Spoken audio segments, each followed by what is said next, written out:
Welcome back to Iron Financial. This is the only place you need to be to forge a stronger portfolio and cut right through all that market weakness. I'm your lead analyst, and with me, as always, is our market skeptic. Today, we are grabbing the hard hats and putting a giant in the REIT space through a serious stress test. Extra Space Storage, ticker EXR.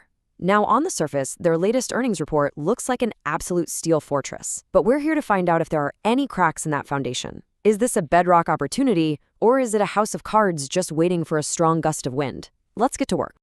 So, Extra Space Storage just dropped their fourth quarter and full year results for 2025. And look, the headlines were explosive. They sent some serious ripples through the market. When you see numbers this big, the first reaction, the knee-jerk reaction, is always bullish. But you know us here at Iron Financial, we don't trade on headlines. Our job is to be the structural engineers for your portfolio. We look right past that fresh coat of paint to inspect the rebar, we check the load-bearing walls, and we make absolutely sure the whole thing is built to last. We're here to figure out if this is a skyscraper built on a solid foundation, or if it's just a fancy facade hiding a crumbling core. So here's our blueprint for today's deep dive. First up, we're going to tackle that headline power play, the absolutely massive earnings beat that really got everyone's attention. Then we'll get to work forging the full bull case, looking at the operational engine that's really driving this company. But then our skeptic is going to take out his hammer and start looking for cracks in the armor. After that, we'll put the dividend under a microscope, we'll weigh the company's future guidance against its current valuation, and finally, we'll deliver our iron verdict. All right, let's get right into it. Section 1, the headline power play. You just can't ignore the sheer force of these numbers. I mean, when a company of this size reports a beat this significant, it's not just a small tremor, it's an earthquake. This is the kind of report that makes trading algorithms go wild and sends traders scrambling. This is the first, and absolutely the most visible, steel beam in the entire bull case for EXR. Okay, now just look at these numbers. Seriously, look at the scale of the outperformance here.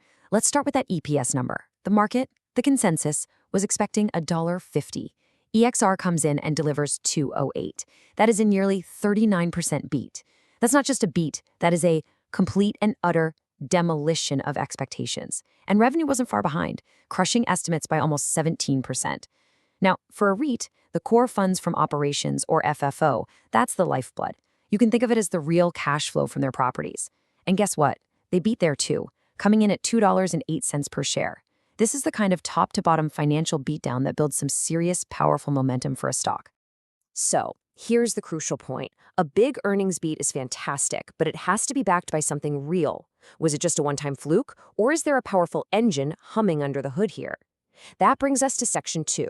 We're moving past the headlines now to really forge the bull case, and it all starts with the company's operational strength.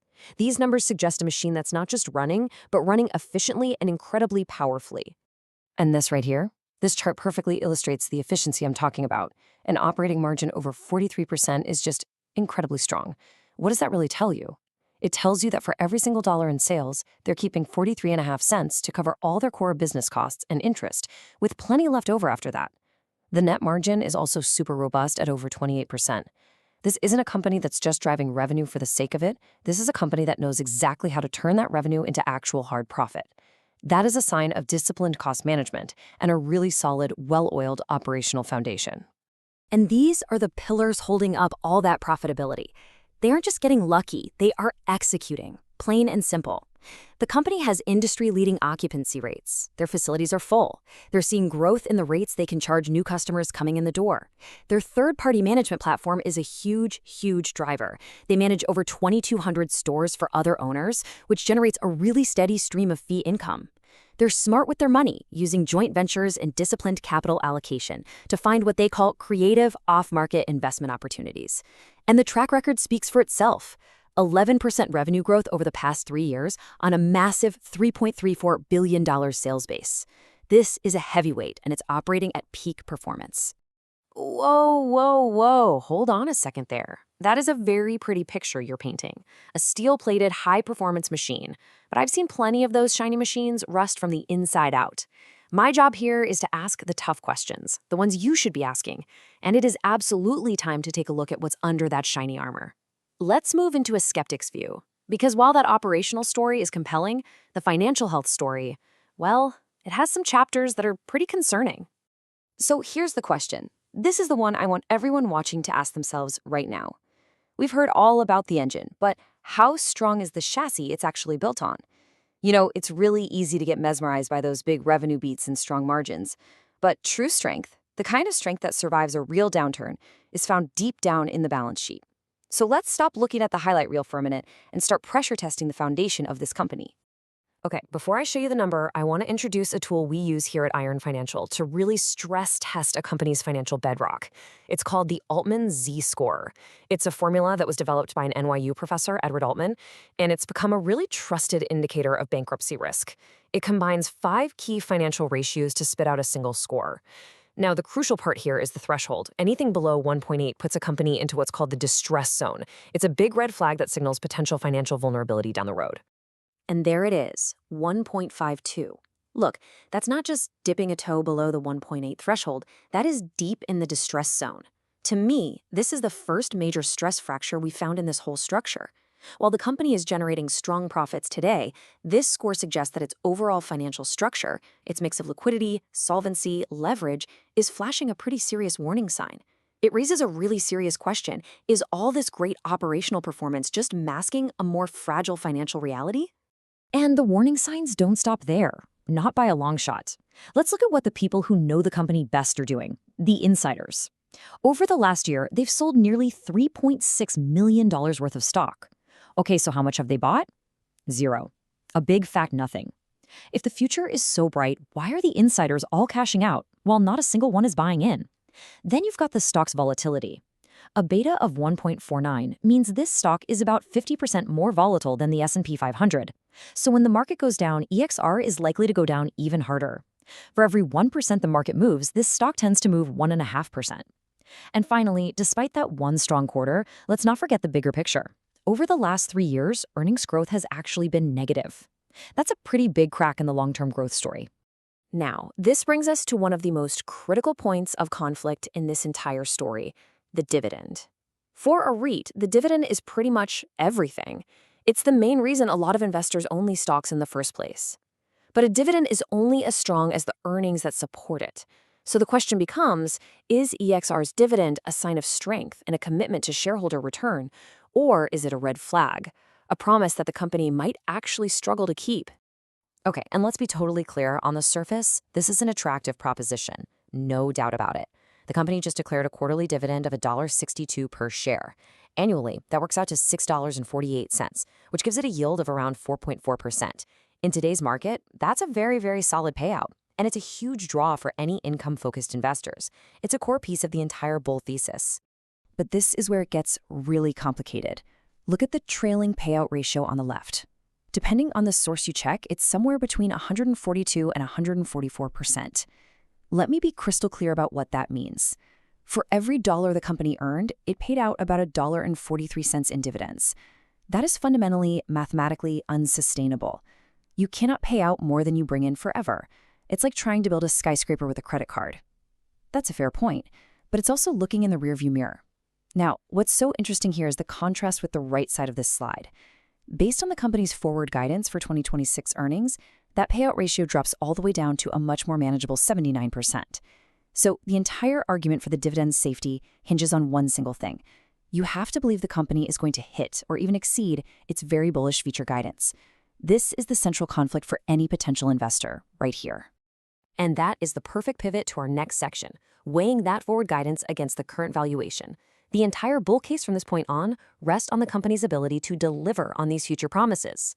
The market is a forward-looking machine, right? So the real question isn't about the payout ratio last year, it's about whether the stock is properly priced for the earnings they are projecting for next year.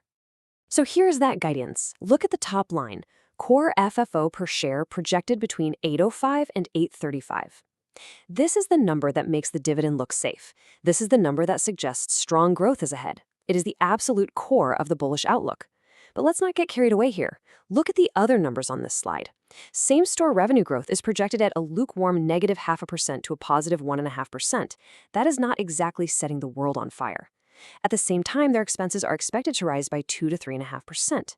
So while the overall FFO looks strong, the performance of their core existing properties looks sluggish at best. This suggests a lot of the heavy lifting for that book FFO growth is coming from acquisitions and maybe some financial engineering, not from pure organic strength. But you cannot understate the psychological impact of that headline guidance. This quote from MarketBeat really puts it into perspective. Before this release, the Wall Street consensus was for EPS of just $6.15. EXR management came out and guided to over $8. That is a massive statement of confidence. They are essentially telling the market, you are fundamentally underestimating our earnings power. And that kind of bold guidance forces everyone to reevaluate the stock. Which brings us to the price tag. Is EXR a bargain, or is all of that good news already baked into the stock price? Right now, the stock trades at a price-to-earnings ratio of about 32.6. And as you can see, that's slightly above its historical median of 31.2. So it's not outrageously expensive, but it's certainly not on the bargain rack either.